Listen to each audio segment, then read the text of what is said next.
The magicians. If you could read my mind. I saw her across the floor. My eyes loved her from the moment I saw her, but I knew I had to leave her. She spoke, and my heart raced and hurt. I knew we were never meant to be. The moonlight is beautiful tonight, the angel said, breaking my heart with her words. I spoke to her. She smiled. She was the nicest, sweetest lady, but she could never be mine. We were two ships in the sea, just meeting and passing by. The moonlight is beautiful tonight, she told me.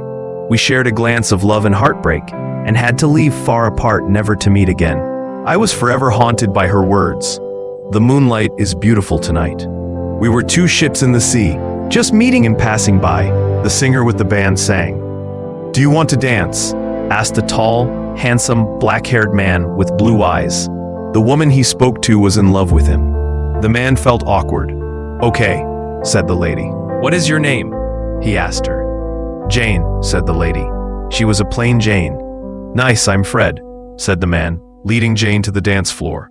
They began to dance. Fred smiled charmingly. Jane was lost. She admired his form and was lost in thought. Fred felt embarrassed, but tried to hide it behind his smile. What do you do? Asked Fred, trying to make small talk. I work in a shop. What do you do? Said Jane proudly. I work in a theater, said Fred. An actor? Asked Jane, not wanting to say his job was stage magician or emperor of the universe. Fred replied, something like that. Lovely. I always dreamed of treading the boards, said Jane. Nice, said Fred. He spied an acquaintance. He was watching them giggling. Fred looked at him, pleading to be saved from Jane. You can have her, Dad. Fred heard a voice in his head say, but she's a man-eater. The man heard in his head. I know I can read her like a book too, said the son in Fred's head. The man and Fred were telepaths. The son was amused by her thoughts and how she made his father squirm. They had a strange relationship, Fred and his son. The band began to play, If You Could Read My Mind. Fred felt sick. He couldn't stop it, and he wasn't even trying. He was there to find a killer who was killing men with lonely hearts, who frequented the dance house. Jane was obsessed with him. He wanted to leave her, but it would be cruel and rude to leave her for no reason, and he was neither cruel nor rude. Then he heard it, a thought, a memory of a man being killed coming from a person nearby. Was that you? Fred asked his serial killer son in his head, puzzled. No, I think it was your girlfriend, said the son, the necromancer in Fred's head. This made Fred feel worse. Now he had to stay with her. Do you want a drink, my dear?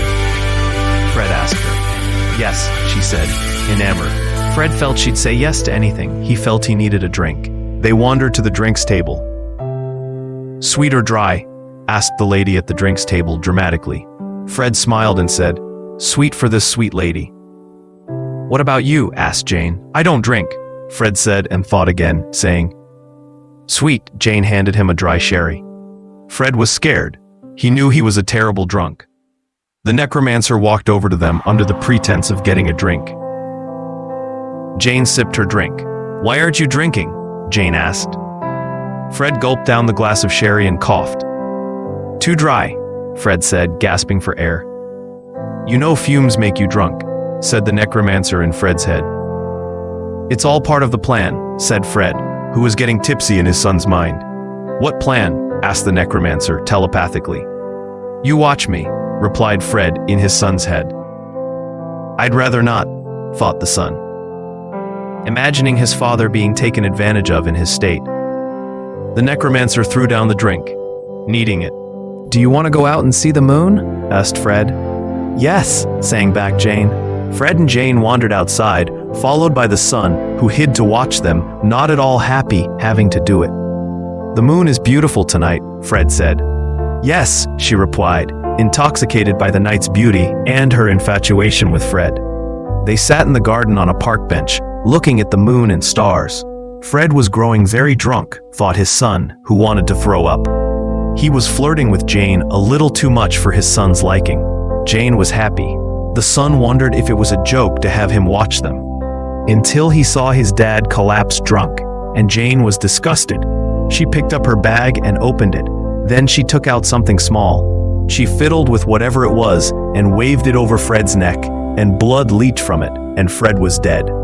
The necromancer, seeing that it came out of hiding, she panicked and ran, bumping into another man falling over. It scared her more. "Are you here for him?" asked Jane, horrified. "No, I'm here for you," replied the man, a grim reaper. "Are you going to kill me?" asked Jane, scared.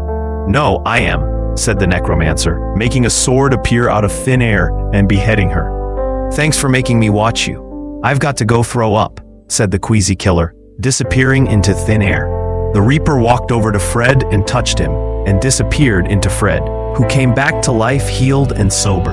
Fred got up, took the soul of his killer, and opened a portal to the afterlife realm, and took the soul there.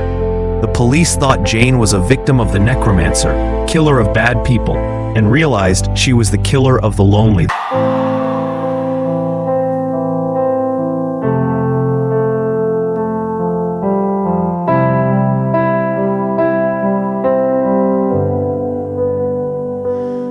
I saw her across the floor. My eyes loved her from the moment I saw her, but I knew I had to leave her.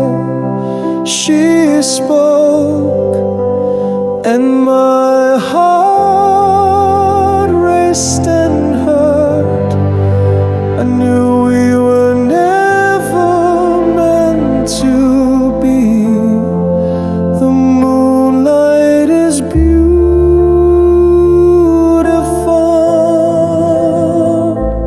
tonight.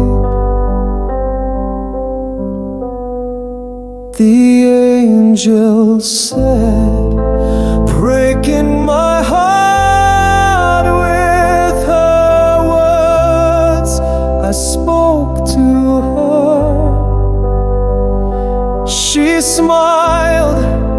She was the nicest, sweetest lady, but she could never be mine. We were two ships in the sea, just meeting and passing by. The moonlight is beautiful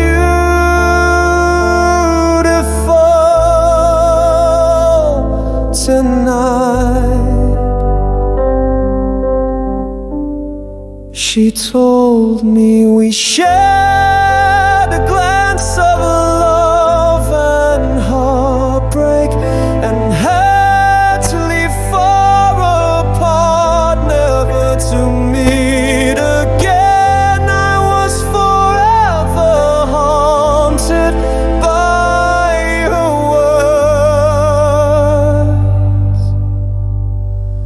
The moonlight is beautiful